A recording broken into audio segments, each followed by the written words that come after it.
Hi, this is Mark News from Plant Talk Radio. Thanks for subscribing and listening to our podcast, Your Gardening Questions from Plant Talk Radio. If you have a gardening question you'd like our host Fred Howard to answer, send him an email. The email address is fred@planttalkradio.com. Now for today's question. Getting back to Connor's question, okay. Fred, he has a sloped area. It's prone to erosion. It's shady, so he can't get any grass to grow in that area. And so you were suggesting some ground covers he could put in there. But yes. My question would be, in an area like that's eroding, it's probably down to the bare clay, probably a lot of rocks, and you know how it gets. Right. How would you go about preparing the soil to start planting some successful ground cover in there? Okay.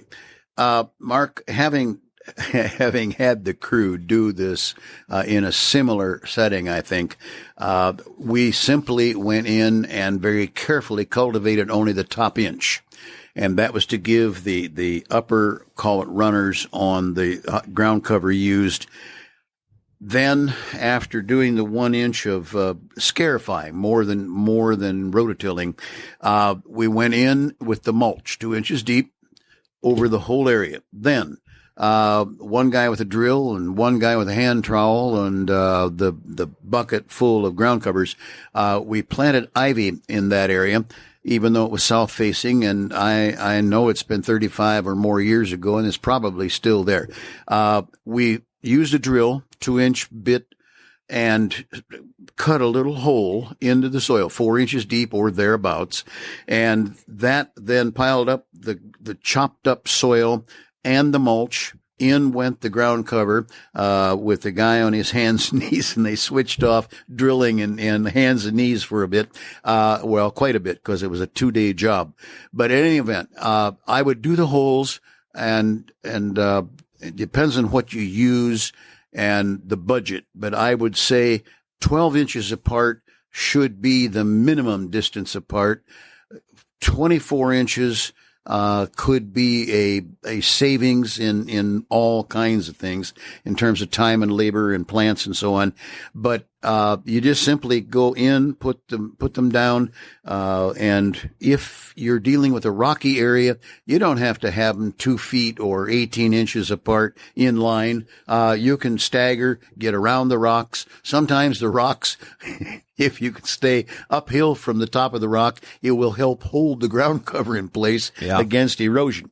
Now, I thought of 2 more plants while I'm chatting here.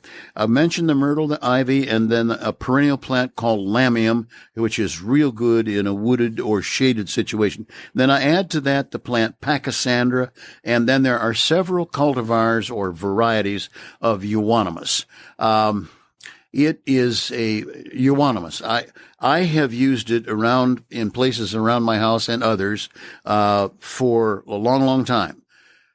Right now I have a problem with scale on it, which is my own fault. But otherwise, the euonymus is extremely tenacious.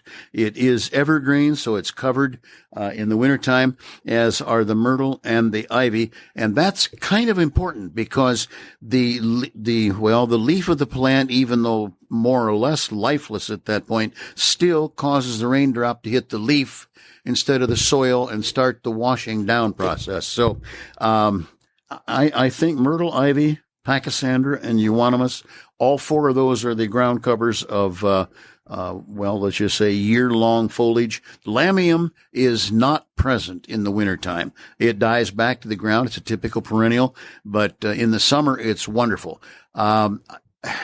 It's hard to suggest. I don't like to mix ground covers, but if he's having problems, I would say either the myrtle, which won't climb, doesn't get so tall, or the euonymus would be the first 2 choices. Then ivy would come into there. Pachysandra is more for a flat layer of a ground cover. However, it too can grow up a hill, but it takes it longer to establish and do some good, I think. Of those plants, which one do you think would be the quickest? Euonymus.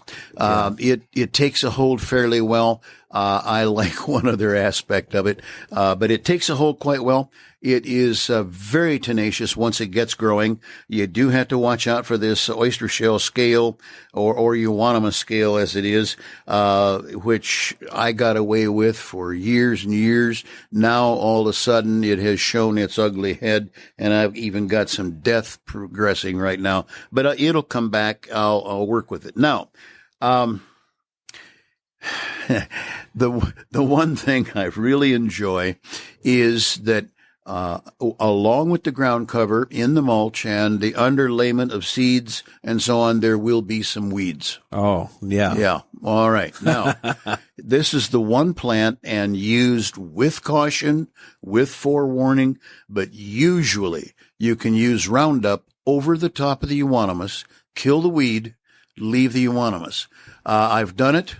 The first time I did it, I think I was a little exuberant with getting it killed, but at the same time, it came back again. I have recently helped a client.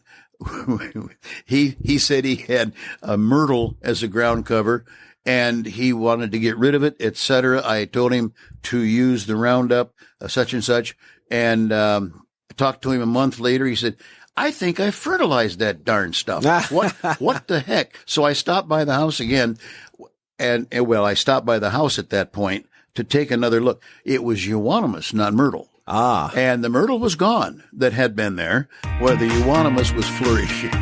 Interesting.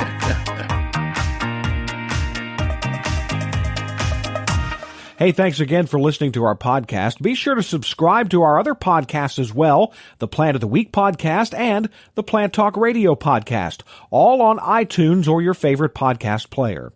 If you'd like to sponsor a daily podcast, contact us at fred@planttalkradio.com. To find out more about Fred Hauer and Plant Talk Radio, visit our website, planttalkradio.com.